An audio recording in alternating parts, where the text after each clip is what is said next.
백제 의자왕 때다. 칠척희의 인물이 준수하며 법위에 뛰어난 보조국사 의각스님이 있었다. 스님은 평소 반야심경을 늘 지송했다. 충남 예산 보물 금오산 향천사의 설화. 까마귀가 스님의 머리를 맴돌면서 계속해서 울어댔다. 황금 까마귀였다. 의각스님은 몇 번 고개를 갸웃거리다가 말했다. 오라. 너희가 절터를 안내하겠다는 뜻이로구나. 그렇다면 어서 앞장서거라. 얼마를 날았을까? 까마귀는 덕봉산 기슭에 내려앉았다.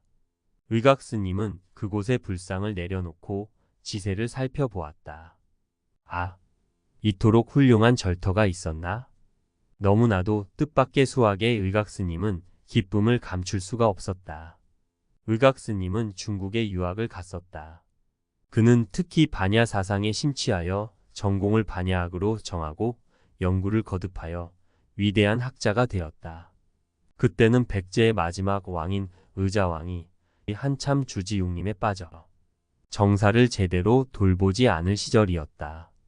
중국에서 반야학을 전공한 스님은 늘 경전 읽기를 즐겨해 언제나 그의 요사체 앞에 가면 반야경 읽는 소리를 들을 수가 있었다.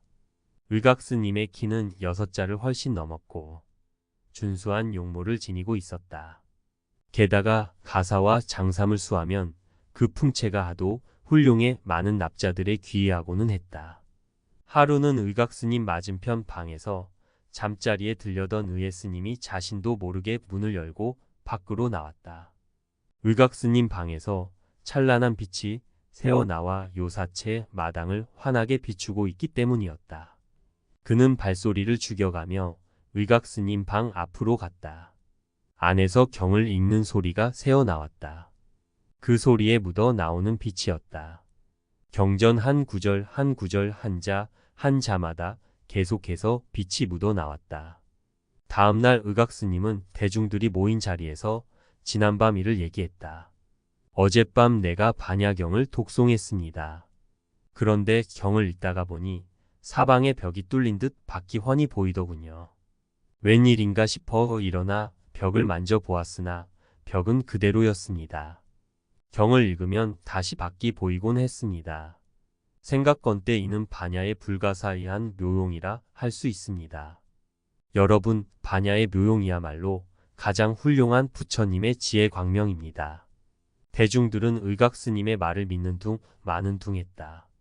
그때 의예스님이 일어나 간밤에 의각스님 방에서 새어나오던 빛 이야기를 해주었다. 대중들은 비로소 반야 사상이 부처님의 가르침 가운데 핵심임을 깨달았다. 그 후 의각스님은 고국으로 돌아와 중국에서 갈고 닦은 불법을 펴리라 마음먹고 불상 3053위와 3존 불상인 아미타불, 관세음보살, 대세지보살과 16나한상과 500나한상을 모시고 백제로 돌아왔다. 그가 처음 당도한 곳이 충청도 예산이었다. 그는 3존불과 3천불과 53위의 불상을 모실 대가람 터를 찾아다녔다. 그러던 중 금까마귀를 만났고 덕봉산까지 오게 된 것이었다. 중국에서 유학을 하고 돌아온 스님이 예산 땅에 왔다는 것은 당시 대단한 영광이었다. 예산 사람들은 의각스님을 친견하고 설법을 듣기 위해 덕봉산으로 모여들었다. 의각스님은 힘이 솟았다. 인산인해를 이루고 있는 수많은 불자들에게 법당을 지어야 할 것을 역설하였다. 많은 사람들도 크고 작은 것을 떠나 한마음으로 절을 세우는데 동참하겠다고 나섰다. 정치는 믿을 수가 없었고 이제 의지할 곳이라곤 부처님 밖에 없다고들 했다. 세상이 어수선하니 부처님의 가피에 의존하려는 것은 당연한 결과인지도 몰랐다. 그러던 어느 날 젊은이 한 사람이 새벽같이 찾아왔다. 아직 이른 시각인데 어인일로 이렇게 찾아오셨는가? 저도 스님께서 하시는 불사를 돕고 싶습니다. 하오나 저는 아직 총각인데다가 몸져 누우신 늙은 어머님이 계십니다. 집안 형편은 말할 수도 없고요. 대신 저는 몸으로 스님의 불사를 돕고자 하오니 받아주십시오. 기특한 생각일세. 흙도 파고 나무도 다듬고 기와도 굽겠습니다. 몸으로 할 수 있는 일이라면 뭐든지 시켜만 주십시오, 스님. 의각 스님은 참된 불자를 얻었다고 생각했다. 그 어떤 시주보다도 값진 것이었다. 부처님께 올리는 공양 중 마음과 정성보다 더 소중한 것은 없네. 나를 만나고 싶어 했던 그 마음이 이미 부처님 마음이요. 법당을 건립하는 이 불사 현장에 오고자 했을 때 이미 불국토는 자네 마음에서 완성되었네. 고맙네. 여기서 나를 도와주게나. 스님, 제 불효가 크옵니다. 법당이 완성되면 제 어머님의 병환이 속히 쾌차하길 빌어드리고 싶습니다. 부처님께서는 모든 소원을 다 이루어 주신다고 들었습니다. 의각 스님은 젊은이의 효심에 깊은 감동을 받았다. 참으로 장하네. 그대의 효심이 그러할진데 어찌 기도가 성취되지 않으랴. 의각 스님은 젊은 총각에게 반야경 중에서도 가장 내용이 짧고 또 핵심이랄 수 있는 반야심경을 봉독하라고 일렀다.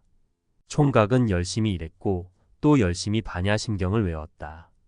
낮이 가고 밤이 가도 일하는 시간을 제외하고는 늘 반야심경을 읽었다. 낮에도 밤에도 총각의 방에서는 언제나 독경 소리가 끊이질 않았다. 쉬는 시간에도 그는 반야심경을 외웠다. 나중에는 일하는 중에도 그의 입에서 반야심경 외우는 소리가 끊임없이 계속되었다. 그리고 꼭 독경 끝에 그의 어머니를 위한 기도를 빼놓지 않았다. 부처님, 대자대비하신 부처님, 제가 불사를 돕고 반야심경을 읽는 공덕으로 이 불사가 원만히 이루어지게 하소서. 그리고 저의 늙으신 어머님 속히 쾌차하게 하옵소서. 저의 간절한 소원입니다. 얼마 후 법당이 완성되었다. 모든 시주들이 장사진을 이루었다. 새로 지은 법당에 참배하기 위해서 사람들은 새 옷을 갈아입었다. 총각도 인사를 드렸다. 어머니, 절이 이제 완성되어 오늘 낙성식이 있다고 합니다. 제가 속히 다녀올 테니 그동안 편안히 계십시오. 그의 어머니가 느닷없이 아들의 옷자락을 붙들며 말했다. 얘야, 나도 가겠다. 나 좀 일으켜라. 괜찮으시겠어요? 괜찮다마다. 오늘 아침은 몸이 날아갈 듯 가볍구나. 아들은 얼른 손을 내밀었다. 그녀는 아들의 손을 잡더니 거뜬하게 일어나는 것이었다.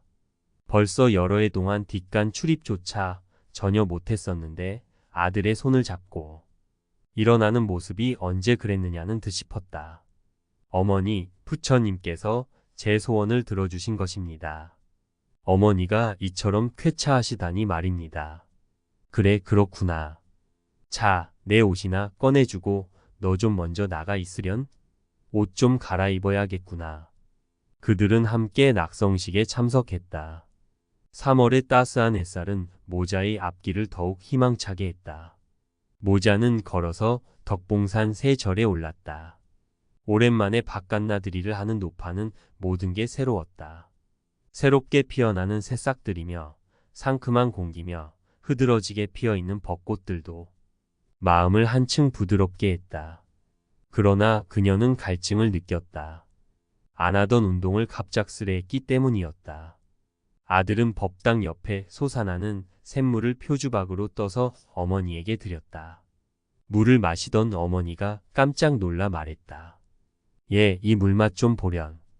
어쩌면 이리도 향긋하드냐. 아들은 어머니의 말대로 물을 떠서 한 모금 마셨다. 난생 처음 맛보는 물맛이었다. 물맛이 향기롭다고 하니까 낙성법회에 참석했던 수백 명의 대중들이 다 같이 돌아가며 물을 마셨다. 그들도 이구동성으로 말했다. 향기로운 샘물이다. 처음 맛보는 물맛이다. 의각 스님은 낙성법회에서 대중들에게 말했다. 이곳에 법당이 이루어지고 샘물에서 향기가 나기 시작했습니다.